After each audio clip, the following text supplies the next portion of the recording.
Well, thank you everyone to the Environmental Justice Grant Writing Workshop today. Next slide, please.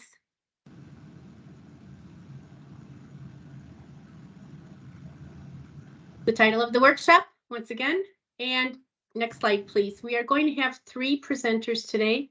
My name is Kathy Kowal, and thank you for joining us today. I serve as the Environmental Justice Grants Coordinator in the Chicago office. Kara Bell is our Schools Assistance Coordinator. And last but not least, we will hear from Sid Davis, one of our grants project officers. Next slide, please. Our goal for this workshop is to cover the mechanics of the federal grant system, open grant opportunities at this time, and tips for preparing grant applications. We'll address questions at the end of each section with a short break in the middle of the entire workshop. So feel free to put your questions in the chat box or ask them at the end of each section. Next slide, please. Very briefly, I'd like to touch upon the 2 open grant opportunities that may be of interest to you. The EJ Collaborative Problem Solving Grant, it has 2 types of awards. $150,000 funding over 3 years for community-based organizations with 5 or fewer full-time employees, or $500,000 funding over 3 years for larger organizations. This grant program supports projects that incorporate the EJ Collaborative Problem Solving model.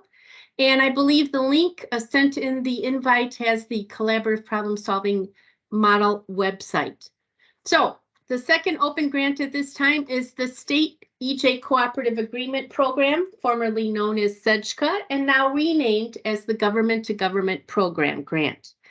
The G2G grant, as we like to call it, is designed to support or create model government activities, and those activities will result in measurable environmental or public health results in underserved communities. These grants are partnerships between state, tribal, or local governments and a community-based not-for-profit organization. Both of these grant opportunities close on April 14th of this year. Next slide, please.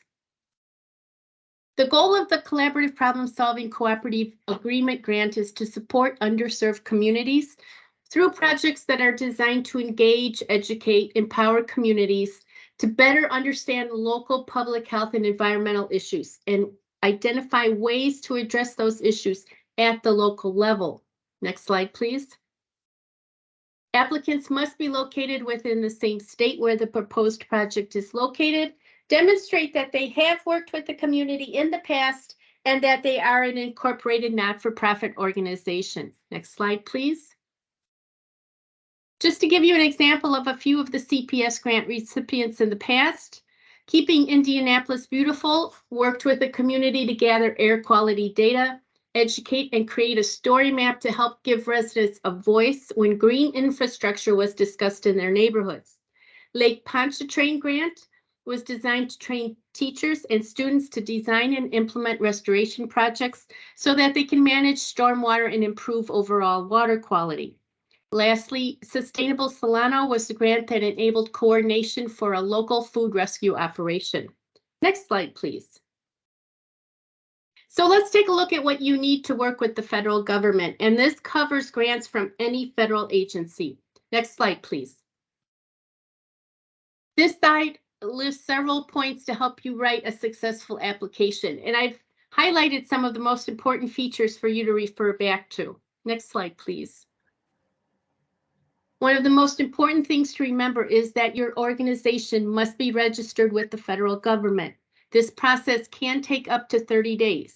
So if your organization is not registered, you cannot submit an application for any federal grant from any federal agency. You'll find instructions for registering your organization at sam.gov. And SAM stands for System for Award Management. The website has a checklist for all the information that you would need to register, and registration is free.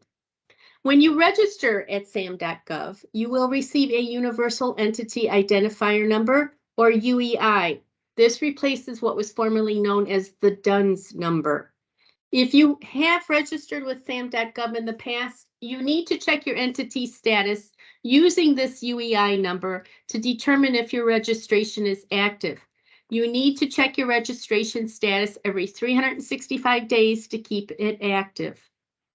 The website has several ways to contact a help desk and resolve technical issues or talk live with a help desk agent. So grants.gov is where you actually search for and apply for federal grants. Registration for grants.gov is free, by the way. Next slide, please. So grants.gov is where grant opportunities for all federal agencies are listed. After you have that SAM.gov and grants.gov account for your organization, you can save searches and receive an alert as soon as a grant that you might be interested in opens. The Connect tab at the top is where you can set up searches and manage your subscriptions. You can subscribe to save searches for grant opportunities and select your desired parameters and save that search. So let's take a look at the next slide, please, to get an idea on how to set up those searches. The slide may be a little bit big for the screen, but on the left-hand side, you will see that you can enter keywords like environmental justice, for instance. A little lower down, there is an opportunity status also on the left side of the page, and you can select the status of the grant. Is it forecasted for opening in the future? Is it posted and currently open, for instance?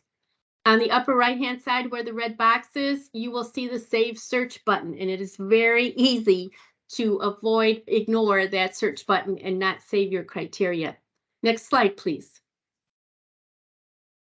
So the grants.gov website has a lot of information to help you check your eligibility. It includes training for applicants, and as you can see on the left-hand side, where you can track the status of your application. Next slide, please. Next slide, Sid. Thank you. Oh, one back, please. The applicant training site has resources to help you understand the process, grants.101, grant eligibility, and submit the application as well. So the next slide will show you that we have a downloadable mobile app version. Next slide, please. So just to kind of recap quickly, if you're interested in applying for any federal grant, register with sam.gov and grants.gov. Search and review the request for a proposal summary. It gives you a snapshot of the information that is required for an application and helps you determine if your organization is eligible to apply. Nothing worse than spending hours putting an application together and then receive a letter from an agency and saying, I'm sorry, you're not eligible to apply. Please note the closing date and plan accordingly. We have heard from organizations that tried to submit an application on the last day, ran into technical difficulties that we could not help them solve, and they were not able to submit their application on time. The grant website for an open grant application will also have information regarding pre-application assistance calls that you can call in live, or recorded versions of these assistance calls, and various webinars and FAQ sheets designed to help the applicant get through the process. Next slide, please.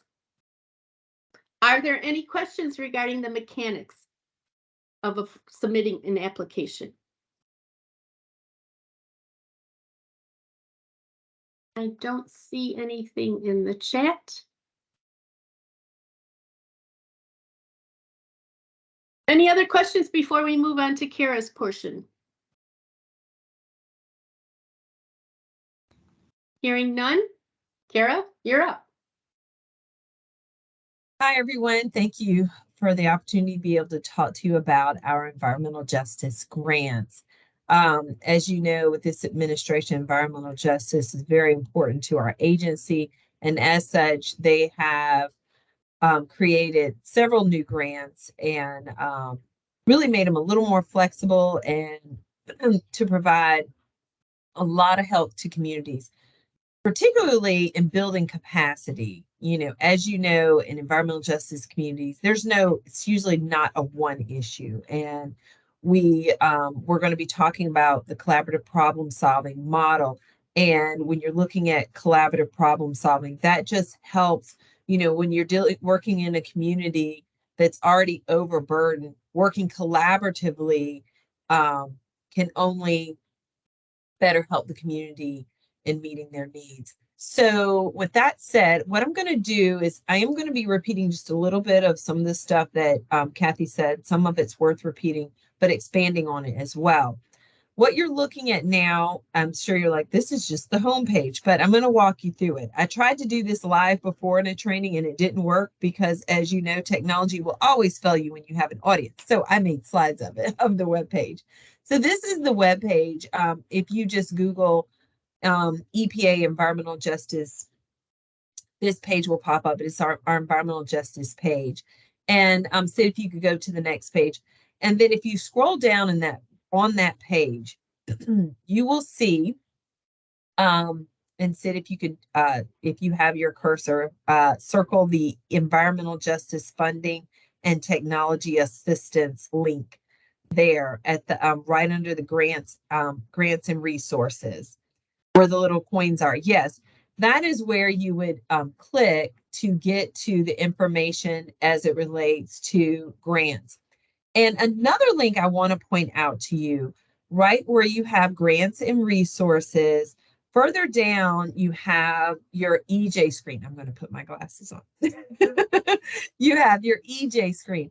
That's super helpful because EJ screen is another tool that helps you tell your story, that helps you when you're writing your grants. It helps you explain the burden.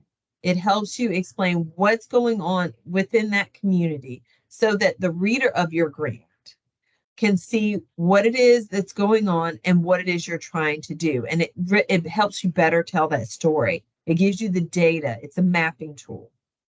Okay, I'm not going to get into EJ screen. If that's something you all would like training on, let us know. And we can work on providing that training. That is something else that we do.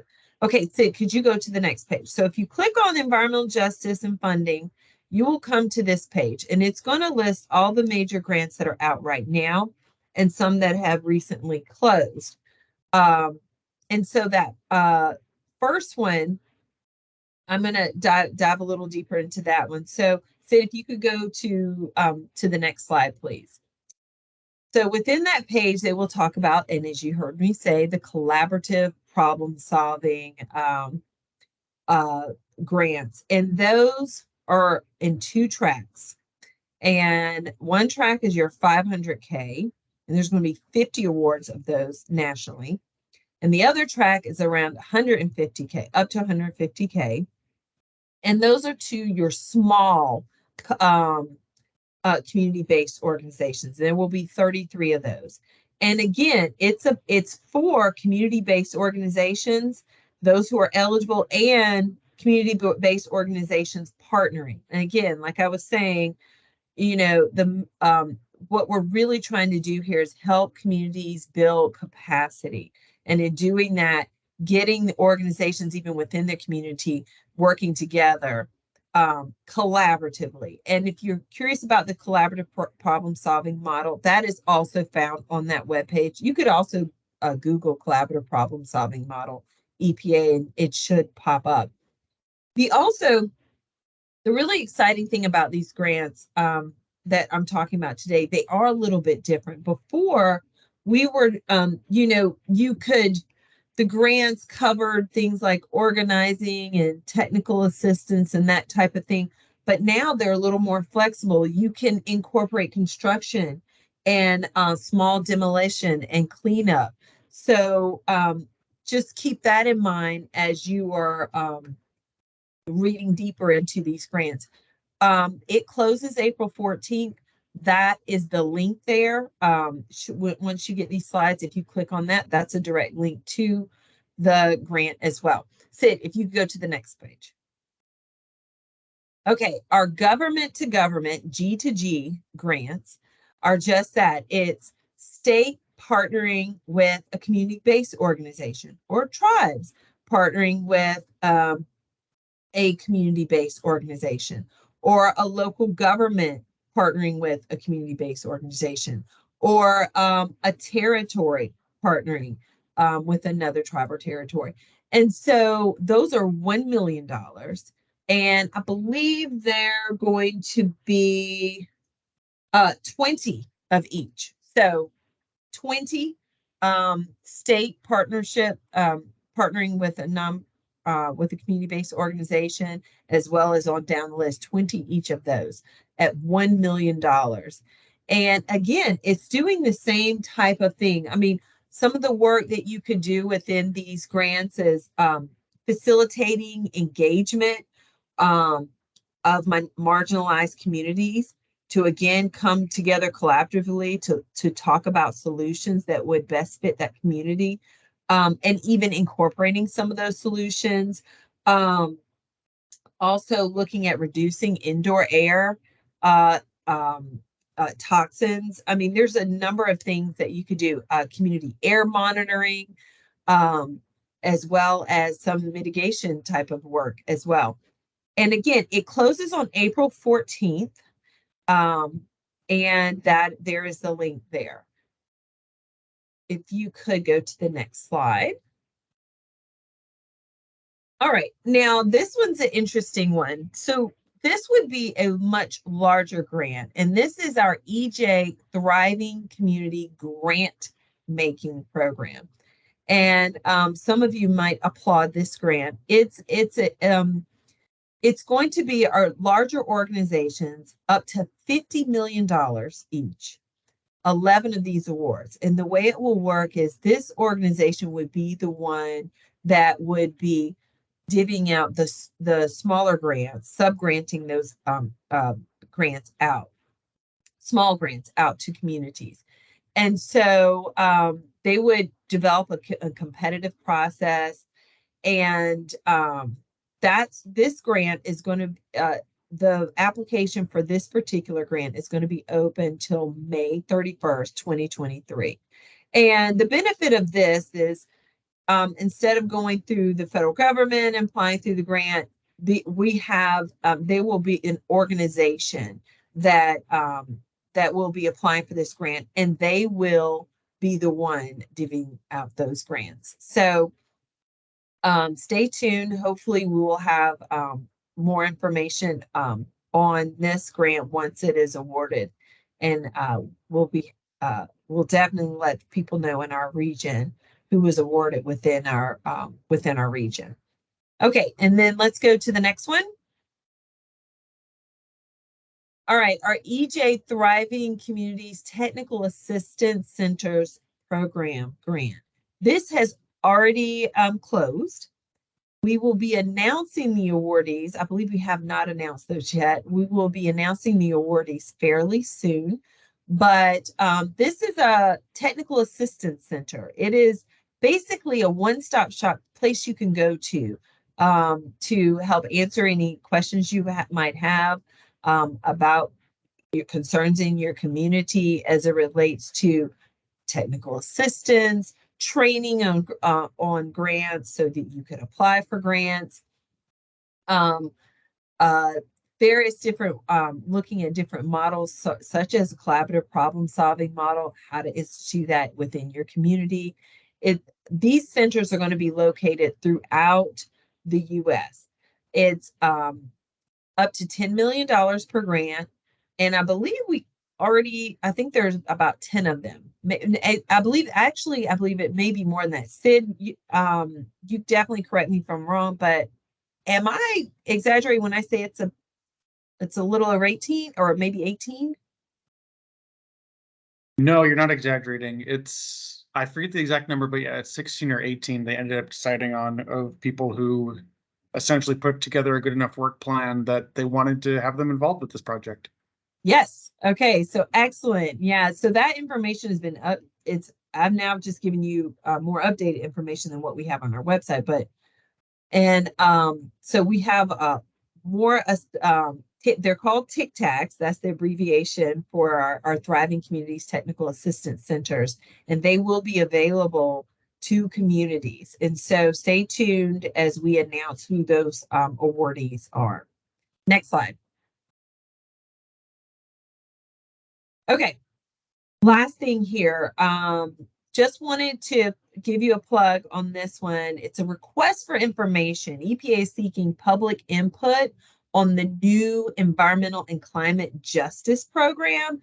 It's going to be huge. $3 billion in Inflation Reduction Act funding that will go through grants and technical assistance. So they're asking for your comments on looking at environmental and climate justice, the program design, the types of projects it could fund, how to reduce your suggestions on reducing application barriers, reporting and oversight, technical assistance. So that is open for you to provide your comments, and it's open till April 10th. And again, there is the link. Strongly encourage you if you have comments on that. It's going to be a lot of money. And so we strongly encourage your input. And then go to the next slide, please. So this is super blurry, but this is a video link. I'm not going to play it now. If you have any other questions, our Office of Environmental Justice put together a series of videos and webinars and trainings.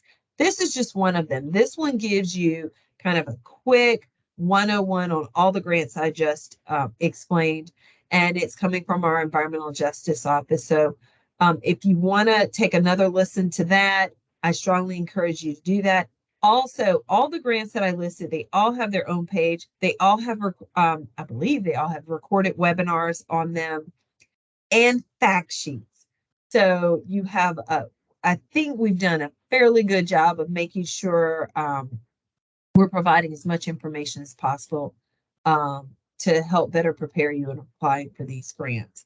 So with that said, I will open it up for any questions you may have. Let me check the chat too. Kara? Oops. I put something in chat. Did you see it? Let's see. Thank you. Okay. Wait, Donna, is it regarding the sharing the presentations? I'm not seeing anything. Kara, do you see something? I don't. I asked that. I think a lot of the information is on the PowerPoints. They're wonderful. And I'm wondering if they're going to be available to the participants afterwards. Yes. Sophie, do you want to answer that? Yeah, sure. I attached the PowerPoint slides ahead of time to the meeting invite about maybe 40 minutes before the meeting started, but I can reshare those after, so not a problem. I'll reply all to everyone and send that. Thank you. Sure. Any other questions? Okay, I believe with that said, we're going to, and correct me if I'm wrong, Sophie, we're going to take a short break. Yes, I think if there are no questions, we'll just take a few minutes and then we'll be right back and Sid will continue with his presentation. How many minutes will we take? Should we take? Why don't we aim to be back at 2:35? Take 7 minutes, good. 6 minutes. All right, thanks everyone.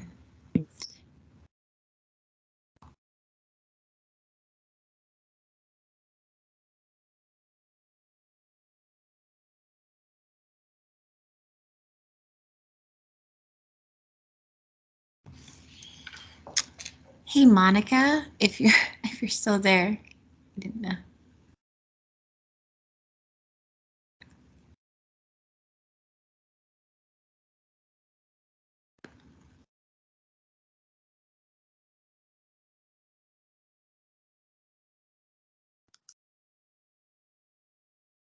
Hi Monica, you're on mute. Sorry. Okay, I got it. It took me. I'm not used to Teams, so I apologize. I know it's an adjustment. I just wanted to check, well, welcome. And I also wanted to check to see if you're with a specific group or organization. Our group is called Preservation Dayton, Inc. And we are a 501c3. We've been around in Dayton, Ohio since 1983. And while we're focused on historic preservation, we really try to promote and neighborhood revitalization, especially if we're underserved neighborhoods. We really try to promote the benefits of environmental justice and sustainability through historic preservation. So I don't know if you're familiar with the National Trust seminal study, the greenest building you can have is one that's already been built. No, I'm not. I can put that link in the chat. It was an empirical study for 5 factors for environmental sustainability, all the way from reduction of use of fossil fuels to landfill reduction, showing that under 5 or 6 different scenarios, from converting, say, a warehouse, historic warehouse, to a single family home, any kind of structure, historic preservation actually achieves all of those sustainability goals. And so that's kind of the connection between historic preservation and environment, my interests, our organization's interests in environmentalism. Most of us historic preservationists, not all, but if you have a Venn diagram, there's quite a bit of overlap. So. Awesome. Thank you so much for that. Kara and Kathy. Probably way too much information. No. There's never too much information. Kara and Kathy, there's a question in the chat from Robin. Have you had any legal aids as applicants or partners for the collaborative grant? Not sure if you guys can answer that. Let's see. Have you had any legal aid as applicants or partners or so this is our first year doing the CPS grants. So yeah, it's our first year. I'm not sure about the previous years that we've had our EJ small grants. That would be a Kathy question. So my interpretation of this is that so you need 3 partners. The partner applying would need to be a not-for-profit organization, which a legal aid organization could be. Your other 2 partners, I'm not certain if they need to be not-for-profit organizations, but if one of your 3 is, and that person applies, that would suffice. But then again, I'm assuming that legal aid organizations are also not-for-profit, so I would say yes. And Robin, feel free to come off mute if if that's easier than typing in the I'm trying to move my screens around. It's like, where are they? I was asked to ask that question by our advocacy manager. We were trying to determine if we were even eligible to. We've determined we're eligible to be a partner, but the RFP says no legal services. So we're wondering. We're thinking that maybe we shouldn't even be a partner. So that's why we're trying to figure out why we were approached. Let me confirm that on the slides that were sent by Safiq, you'll see our emails at the beginning of the slide deck. Please send me an email with that question and I will forward to our headquarter offices so that I can get a definitive answer from them and get back to you. You said send an email to the corporate? No. At the beginning of the slide deck, you'll see our names, Kathy Kowal, Cara Bell, and Sid Davis. Send an email to me, Kathy Kowal, and then I will forward it to headquarters and they could give me an answer, a definitive answer on that. So send me an email. Emails in the chat, guys. So. Okay. Oh, thank you. Actually, it's Kathleen. Oh, I'm sorry. I'm so Kathleen. used to calling you Yes, that. yes. And if you may remember, I put that in the request that Cheryl sent out for grant reviewers. I didn't see it. The other Kathy didn't see it. Ellen didn't see it, and Cheryl didn't. And we all sent it out as Coalda Kathy. Because we're accustomed to that. We don't realize we need the formal in the email address. Thanks, Sid. I was just typing yours. Okay. All right, guys, it's 2:35. Let's go ahead and move on to Sid's presentation. Sid, do you want to introduce yourself? Get us started.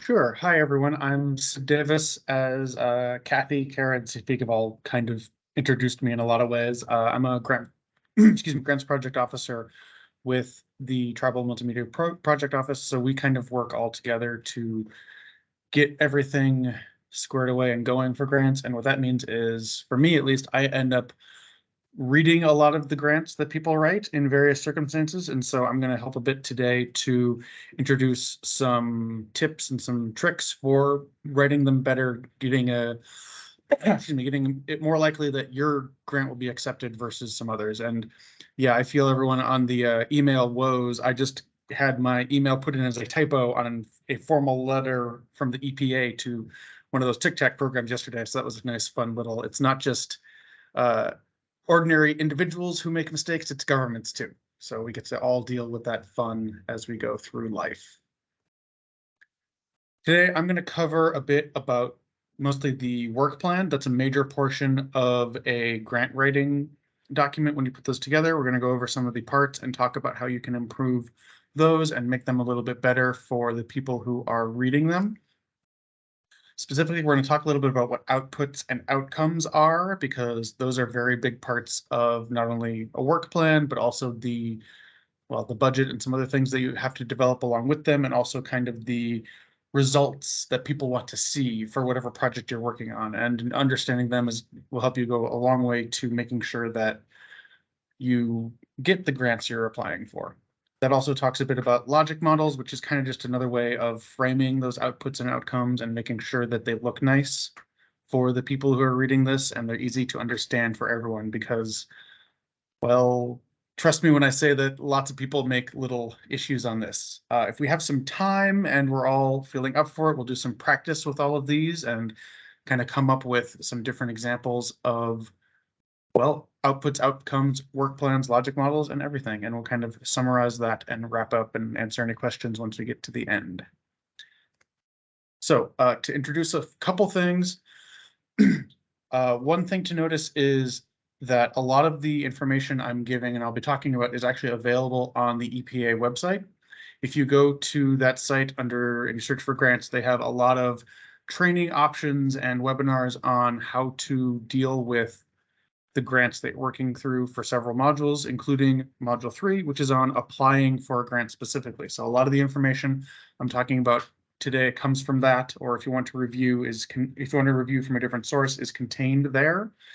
And also on that site, there's information about how to manage the finances for the grant, so the budget side of things, how to even accept an award, because that's its own process that can be a little complicated. We aren't talking about it today, but it's a good thing to notice.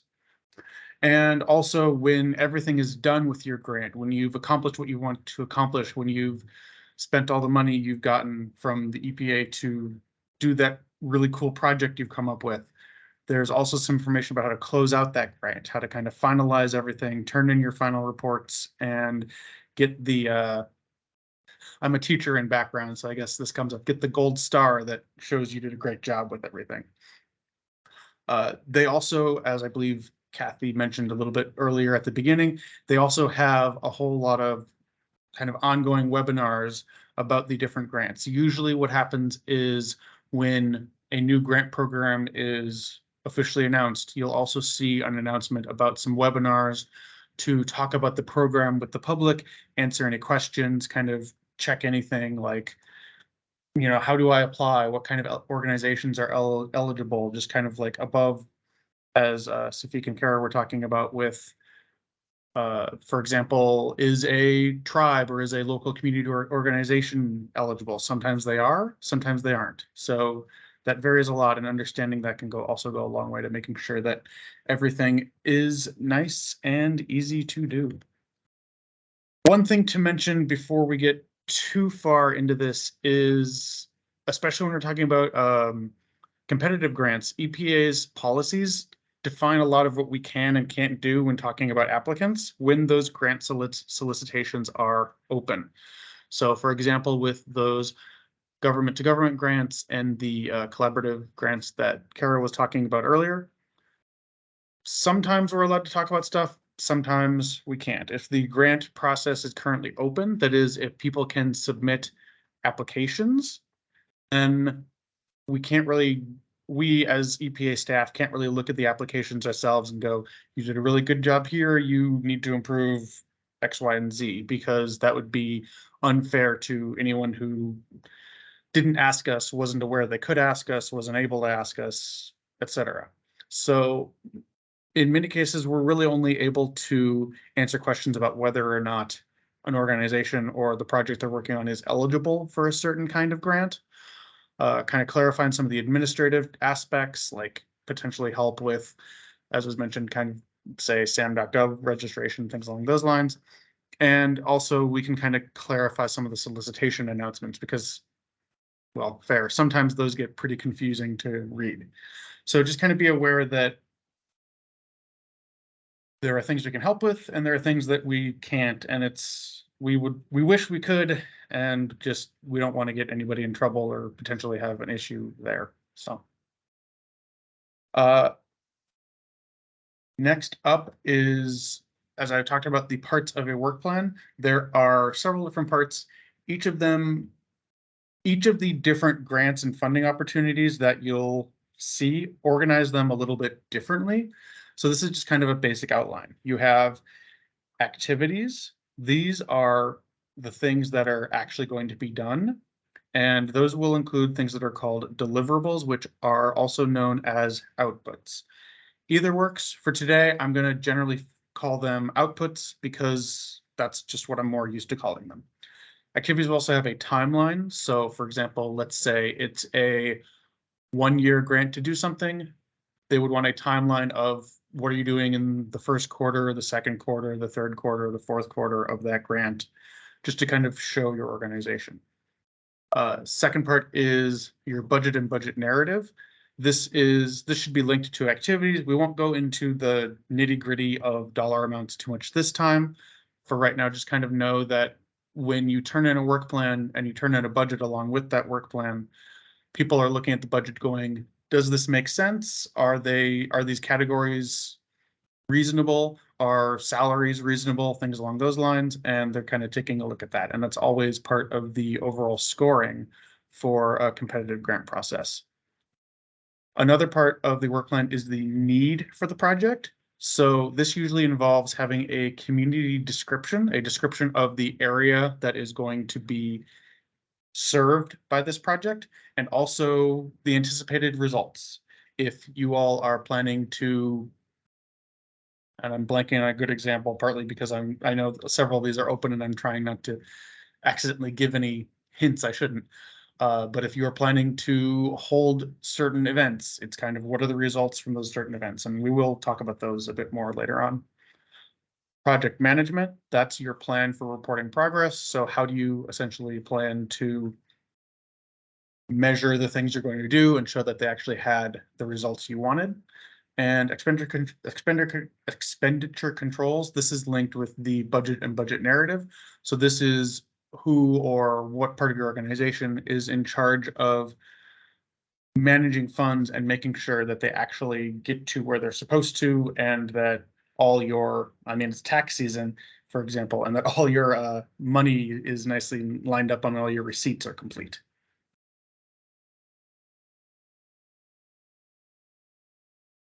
Next up, I have a couple tips on what to do with work plans. I'll talk about this some more on the next slide. But a first good tip, of course, believe it or not, it's really simple. It's probably really obvious too, is to start early. So work plans often include details on what the project need is, the budget, performance evaluation, and also about your organization and your community. So these are all things that you can gather, excuse me, you can gather now, even before you apply. There's no need to wait until the deadline. You could put together some personal bios for your organization. Who is the, for example, executive director, who is like the chief finance officer. And yes, I know these might be very small organizations and that sounds like a very big title, but we don't mind too much. It's just we know who's in charge of what. So what's their background? What's their previous experience, especially with grants? Because that tells us that an organization has, excuse me, that tells us that an organization has done something like this before and they have the knowledge to do it again. Maybe you did a local state grant or a local community grant, something along those lines, and that will help you show that you were capable of doing the actions you want to do. You could gather information about community demographics already. That's who is going to be served by your organization. So that could be what local schools are in the neighborhood you want to serve, what local community, other organizations, what local businesses or public institutions like a library might be there. It can be the economic or social or racial background of your community, because a major push now, especially with the Office of Environmental Justice, is to look at communities that have been traditionally disadvantaged, traditionally worked against, and help them. So if you can show that your project will help those communities, that can go a long way to showing that you're the organization that should get this money. And I'll mention now, because this might be something, maybe these are also things that seem really obvious to you. They won't necessarily seem obvious to the people who are reviewing your grant, because not only are they reviewing your grant, they might be reviewing 10 other grants kind of going for the same pot of money. And it becomes very difficult to tell. We can't necessarily really Google every organization and learn a little bit about them on the side. We kind of just have to go with what you've written in your work plan. So if you put this type of thing in your work plan, it makes it a lot easier on us, the reviewer, to tell that you're who we should give this money to. Kind of last but not least on this one is you should think about partnerships. That is, you should think about other organizations you've worked with in the past or might work with in the future. And even before you've applied for a grant, or even before you've written up the entire work plan to apply for a grant, you should be developing those partnerships, because having a long-term partnership will really help with seeming that your organization is capable of doing this work. If you're able to write down that you've worked with some organization for the last 5, 10, 15 years, that sounds a lot better to the reviewer than if you heard of this grant, thought it'd be really cool to do some activity, and then got a partnership, because we don't know what's going to happen with that partnership going forward. It might have been you all had like a few good conversations and it sounds really good, or it might not go really well. But if you had a longer length of time working with that partnership, we kind of know that the people you're working with are people you can actually get along with, and that helps a lot.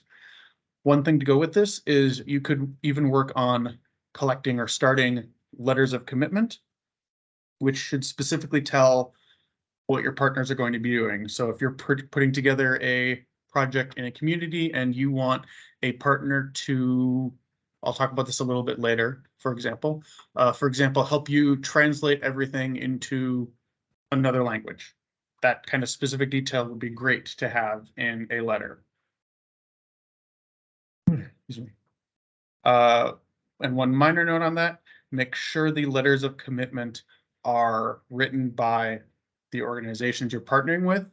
And if you're working with more than one organization, make sure they all sound a fair bit different, because I've seen it before where you could have copied and pasted every single letter of commitment they had from all the organizations they were working with, and they all sounded exactly the same, and it did not reflect well on their overall work plan, because I mean, again, speaking from a teacher background, it's kind of like when a kid turns in a paper and it's the exact same paper as another kid. That just, something's wrong here.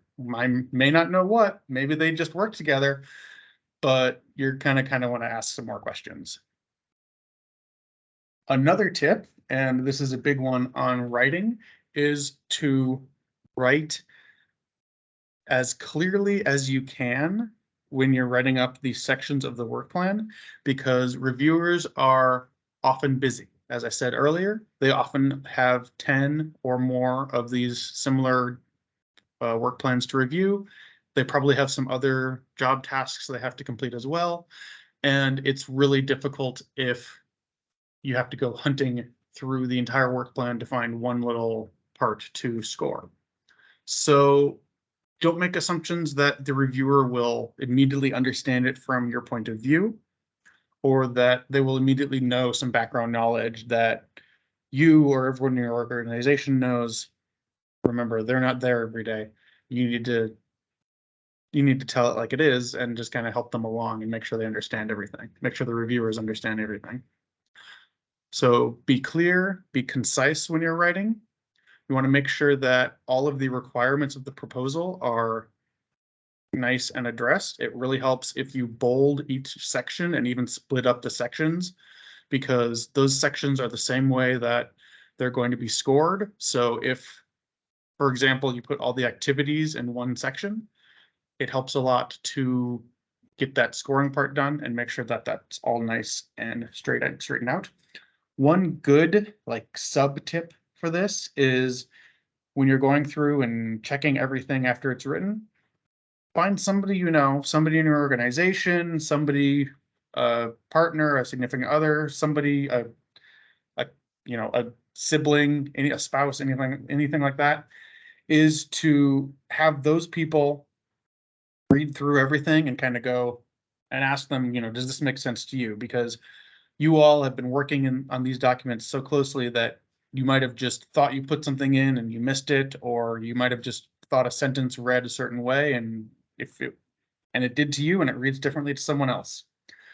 You also want to have one person in your organization be someone who is in charge of putting these all together so that all the details are in there. It's not, you can definitely have people working on different sections depending on their own skills, and maybe you have someone who's going to be in charge of the activities if you get the grant, work on that section, and someone who's going to be in charge of the translation, work on that section. That's perfectly fine, but just kind of make sure that you have a third person putting it all together to make sure that in the end it all kind of sounds the same, and just make sure that nothing gets missed.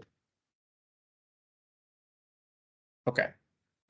We have a few examples of some project activities that might be put into a grant, and we're going to go over these and talk a bit about, what makes them really good examples that will help the reviewer read through your project and make sure that you all get this grant. So looking at a little example I put together, imagine we are all trying to develop a recycling program in a community. These are some activities we're going to do to help promote knowledge about recycling activities and recycling facilities and get people to recycle more in a community. So we have activity 1, and activity 2, activity 3, activity 4. Notice how all of these are bolded, so it's really easy to tell which activity is which. That again helps the reader understand and refer back to them when they're scoring. Notice it's hold community activities, create newsletters, create flyers, meet with community and recycling officials. Having different kinds of activities also helps, because it helps us as the reviewer see that you're doing different things. You're approaching the basic problem of having more recycling from different directions, because that means you're more likely to have a result than if you just did, say, one activity. If you just held community meetings, that might have the result you want, but chances are it won't really affect that much. All right, so activity 1, Organization will hold meetings every 2 weeks with community members to gather information about how they use current recycling facilities and what improvements they want to happen. So some things to notice about hold meetings every 2 weeks. That's very specific. You're holding the meetings and you're also telling the reviewer how often you're holding the meetings. And with community members, you're telling who's going to be involved with these. These kinds of specifics go a long way to helping the reviewer do a really good job. And frankly, when you eventually do these projects, they go a long way to helping make sure that the projects are also really well organized on your end as well. And it's clear that you kind of thought about it, that you've considered how and what you're going to be doing. Also notice that there is an anticipated products list. This is, in this case, a list of community needs and preferences. This is that deliverable I mentioned earlier. It's a concrete thing that you could show to someone of what came out of these community meetings. You have a list of what the community needs are and their preferences are. Maybe it's a list of maybe it's a list of the kind of items they use, so you know if you need to think more about recycling metals versus glass versus plastic, for example. Activity 2, you're creating a monthly newsletter to be distributed in some various places. You anticipate printing 500 in each batch. You're distributing them in English, Spanish, and Somali. They'll feature stories about the people in the community who recycle, why they do so, and tips for helping people recycle responsibly. A partner organization has printing and translating services. They'll be responsible for that portion of the activity. So again, notice that it's talking about a product, a deliverable, that newsletter that's going to be made. Again, notice the specifics in here. You're telling us it's going to be monthly, so this is how often it's going to happen. That tells us a lot about what's going on. If you wrote monthly and say somebody else wrote quarterly, I feel like monthly is probably going to get a better response from the reviewer because that's just more often. It tells us that you're doing this action more often. You're probably going to reach more people. You're probably going to reach more people or the same people more often. That tells us a lot about the effort you're putting into this. Specifics in where they're going to be: community centers, businesses, schools. These are all places that will reach a lot of the community. Anticipate printing 500 in each batch. This tells us that you have a good idea of how many you might need. It also helps us when we're looking at the budget to go, okay, you put this in the budget, you put down 500 of these, the amount looks good. This makes sense. You can score more highly on here than if you just didn't give us that information. These newsletters will be distributed in English, Spanish, and Somali. As I mentioned earlier, a major push is to make sure that any kind of grants the EPA put out, any kind of products that's put out by using EPA funds, that those are reachable to the widest audience possible. So telling us the languages it will be in, and also that the specifics of the languages it will be in, help us a lot to go, you've got an idea of your community and you're really doing a good job, presumably already talking to them. Also notice I mentioned here a partner organization. In activities is a great chance to mention what your partner organizations will actually be doing, because if your partner organizations have a specific activity they're linked to, it's much better than if it sounds like you just, you know them, your neighbors. It's much better if you're actually clearly working with them. Activity 3, create flyers. Again, this is I put these here, I put several of these on here because there's a lot of overlap. So you can kind of see that we want to see the same type of detail over and over again. Also, this is here because specifically this activity builds on a previous one. Using the information from community meetings and conversations from recycling centers, you're going to create flyers to put up at the recycling centers, 1 each for a total of 5. So this is an activity that builds on a previous activity, which is really good because it shows that you're thinking about getting that feedback from the community and from the community businesses and organizations to make the best flyers that are possible, as opposed to just a flyer that, someone came up with one day. The language mentioned above, and feature clear images of what materials should go where, what condition they should be in, and other detail as needed. Anticipated product, deliverable, flyers. Another good thing to mention about this is where it talks about featuring clear images of, say, areas should go where, along with a push towards getting any kind of products to be in all the languages of a given community. There's also a big push towards accommodating a wide audience. So having images like this on the flyers that are going to go up at the recycling centers, that helps a lot with making sure that, for example, someone who can't read necessarily very well, maybe their eyesight's not very good, they could still understand where to put things when they're recycling. That's essentially an accommodation. That helps broaden that audience again and make sure that everyone who is involved in the community is being involved in your project.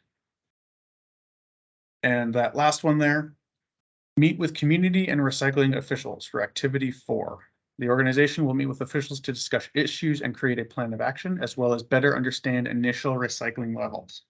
So having those kind of higher level community inputs, having kind of a town level input, for example, that's a strong sign that your organization can actually perform the activities, because you're going to be able to get buy-in from government, from local government, which will help a lot with will help a lot with making sure that everything gets done. Okay.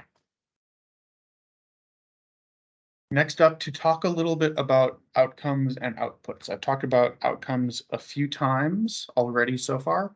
So, excuse me, I've talked about outputs a few times already so far, but we also need to talk about outcomes. And you'll notice I've done this for years. I get them backwards. I have no problem with anybody getting these terms confused, because it's really easy, and well, I get annoyed at myself too, so don't worry about that either. So outcomes are feelings or changes in behavior or knowledge. So these are results, effects, and consequences of what your project will do. These are basically the, like, you might say, qualitative things. These are qualities. These are like how bright a red is. So some examples from what I've been talking about so far, these might be increased public awareness of recycling. So the awareness, the change in awareness is the outcome. Also, it could be an improved understanding of public concerns. So knowledge and awareness, those are outcomes.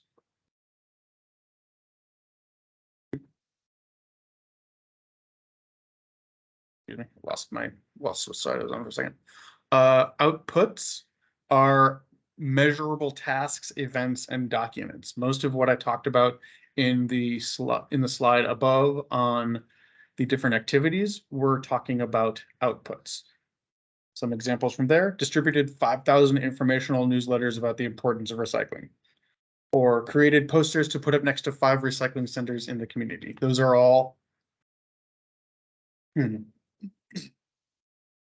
those are all things that someone could actually hold. They could hold one of these newsletters. They could go to see one of these posters. Maybe someone did a video on this, or maybe not even your organization. Maybe like a local news organization came by and did a video on this, on the recycling effort. And you could even, assuming you had the news agency's permission, you could even turn that in along with everything to say, hey, we did this. Look, you can see we did this. Your money went to a really good place. Everybody's happy. That's the idea behind outcomes and outputs, is we want to leave the neighborhood, the city, the community, whatever it is, in a better shape than it was when we all got there, when all these funds got there. And this is just kind of the proof to show we did. Here is another way of looking at those overall outcomes and outputs. This is here because when you all are putting together work plans, and especially turning in progress reports about grants, it is a good way to organize them. You have the activities there in that kind of second column. Those are nice and organized. They're all named and numbered to help keep things clear if you want to refer to them later. You have the outputs. So again, those are the deliverables, and we talked through those before. So you have generally reports or flyers or like the minutes of a meeting. You have outcomes. And in this case, I divided it up because this is usually how it ends up getting divided up, is you have both short-term and long-term outputs. So generally outcomes. Again, see, I get them wrong too. So notice that, basically short-term, and it's going to vary depending on the grant. Short-term are usually, say, a few months to like 6 months to under a year. Longer term are generally, in general, it's over a year. That's going to vary a bit because the grant terms are going to vary. If it's a really short grant term, you might just have the one column of outcomes, but if it's a longer term grant term, you might need to divide these up into more than one column. You have things like higher awareness of recycling issues or better community understanding of recycling. Longer term outcomes tend to get a bit more concrete. Let's say as one of your eventual activities, you put together a survey of community members and you were trying to measure, okay, did all of our project activities create higher satisfaction in the community and their ability to recycle? People were more aware of what to recycle, where they could go to recycle, how easy it was to recycle. That's an outcome because it's talking about their feeling, but the surveys might be a little bit more longer term because you probably wouldn't want to measure that a month or two after you started. You might want to measure that more towards the end because month or two, things might not change very quickly. Higher per capita use of recycling. So that's also a good measure and that's also, again, a longer term one because you're going to want to see a long-term trend for this. And you could just do that by volume collected. A lot of recycling companies and organizations, whether they're run by a private business or run by a local government, they actually do measure the volume and contents of the recycling and trash they get. They kind of have a waste stream flow measurement, and so they know what's going on there. And so you could just see potentially, hopefully your project activities worked to actually create the changes you wanted to. You could see that change happen over time. Another thing that's in a work plan is a timeline. So we've talked a bit about, I have talked a bit about the different project activities that you have going on. Something that your reviewer is going to want to see is that you've thought about when in time, when during say a year-long grant, you've got funds coming for a year, for example, you did these things. Let's say the grant starts in August and runs until the following September, roughly speaking. So, excuse me. Well, runs to the following August, and then September, there's usually some activities that happen after the year is up. So you're hosting those community meetings to discuss recycling. Notice how these are running August to October. So it's clear to the reviewer, oops, hit the wrong button, excuse me. So it's clear to the reviewer, you're thinking, okay, we're going to hold these meetings early on to get as much community input as we can. Presumably later on, we're going to work on these and use these community ideas to change things later on. Create and distribute newsletters. That's happening September through August. So as I discussed with the activity above, this is something that's happening continually throughout the process of the grant. That shows that you're thinking, not only do we need to have all the organization ready to do this in September, but we need to be thinking, okay, we probably need to buy, for example, enough paper, in the next kind of fiscal year cycle to have, all of that material ready. We're not going to suddenly run out and not have any idea of how to get more and not have it in our budget. We're actually planning out ahead. Meet with community leaders. Notice how this is happening several times, and it's not all at the beginning. I've got it as happening August, January, and April. So that shows to the reviewer that you're thinking not only you're going to do this at the beginning and get a nice little snapshot understanding of what's going on even before you've really started do anything for a project.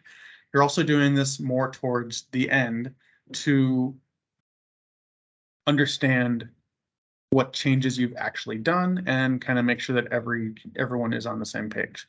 This is also true of again, it has host community meetings to check on progress. So at the beginning, you hosted community meetings to discuss recycling, get a feel for community issues, community wants and needs. During kind of the second phase of the project, you might say, you're going to be hosting meetings again to fix and find any issues that might have come up.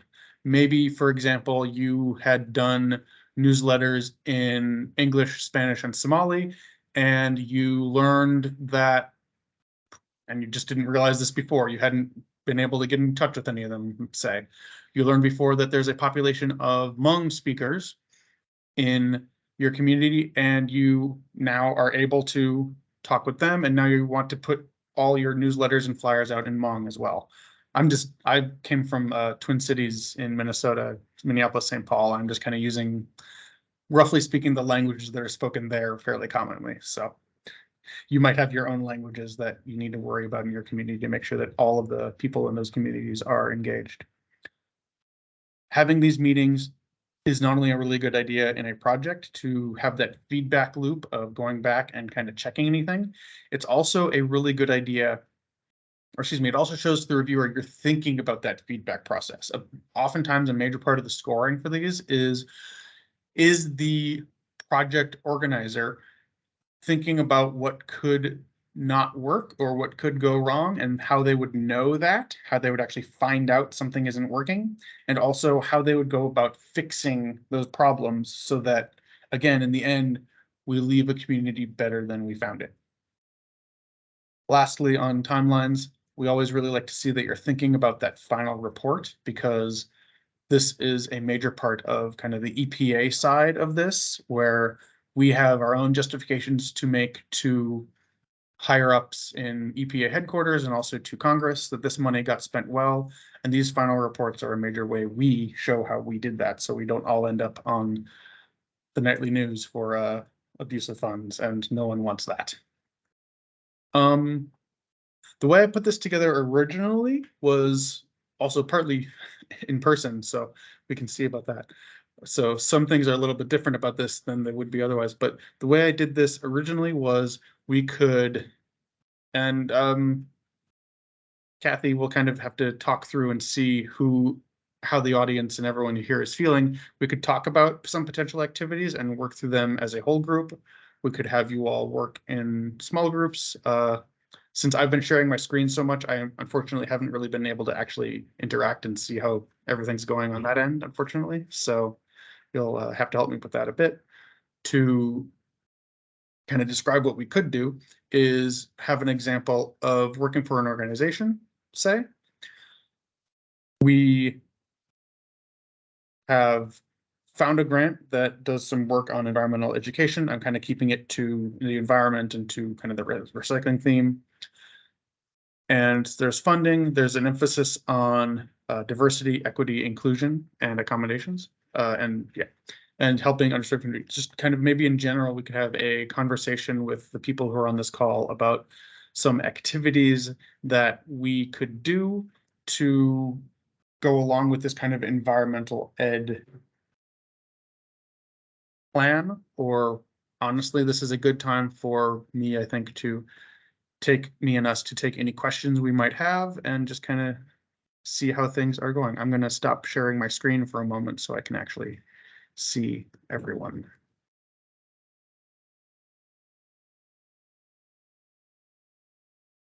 I don't see any questions for you in the chat. That's good to know. Are there any questions?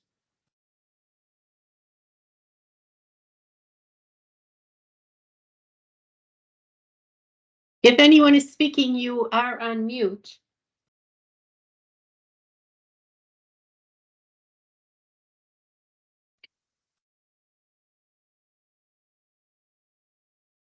I don't think there are any questions for you, Sid.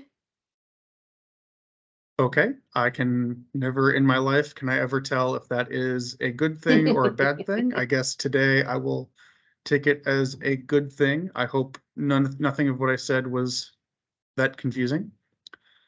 Going going to that example of some activities, does anyone, we can take a few minutes on this, we'll kind of play this by ear. Does anyone have a thought on an activity that someone could do around community environmental education?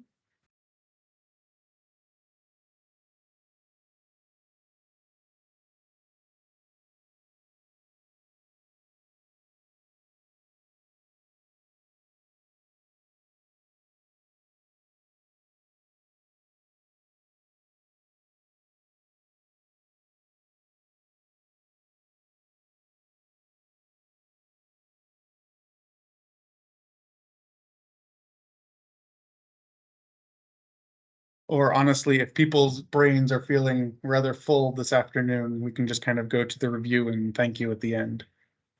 Kathy, what do you think? I'm not hearing anything, so maybe just the review. Sounds good. I'll pull that up. Give me one moment. Thank you.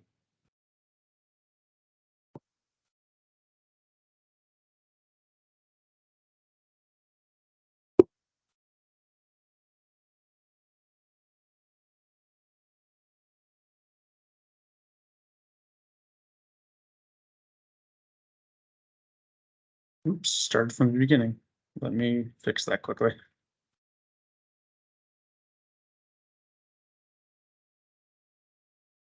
All right, to review a lot of what I just talked about, you should, when you're thinking about grants and you're thinking about what you're going to write for your work plans, you should start them early. Again, you can start them even before any of these are open in public. You could even start these before someone at EPA has come up with it as an idea. This is all information that could be used on just about every grant you would write. So think about writing down and developing biographies, developing partnerships, both in terms of getting those letters of commitment done and also in terms of just talking with and working with other people. And you can also work on getting together the information you will need about your community early.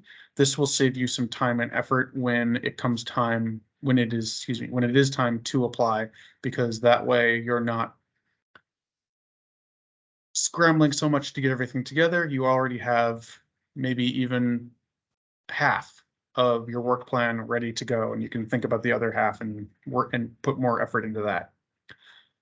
You should, as you're thinking about these ideas and biographies and thinking about the community you work in and live in, you should think about what are your end goals for a project even before you put all this together, because those are a big part of the activities and such that you will end up putting into a work plan. Is what do you want to achieve? What do you want to accomplish? What do you want to dream?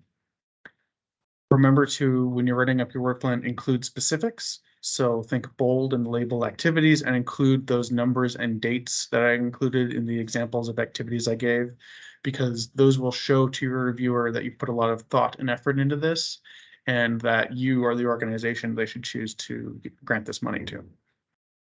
You should also clearly describe the outcomes and outputs as, again, as I mentioned in both those activities and also a little bit later on, because that will help show to the reviewer that you really know what you do. It will show to your project officer that you're going to be working with that you are on top of everything.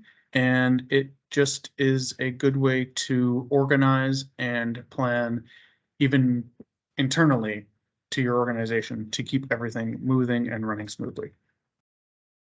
And with that, I'd like to thank you everyone for listening to me, and I'll thank you for Kara and Safik and Kathy as well, although I think they're welcome to thank you as well. This is my contact information. Email is usually a bit better than the phone since a lot of people are still working remotely today. And just feel free to contact one of us if you have any questions, and we're more than happy to help as best as we can. Thank you so much, Sid. One last call for questions for me, Kara, or for Sid. And I will be sending out the slides and a little cheat sheet with some tips and tricks as well to everyone. Thank you, Sophie. Well, thank you all for joining us today. We will be putting a recording of this eventually onto EPA's YouTube site, I believe. So stay tuned for that and feel free to share the information that we've given you today. With that, I do believe we've ended this workshop. Thank you again for joining us.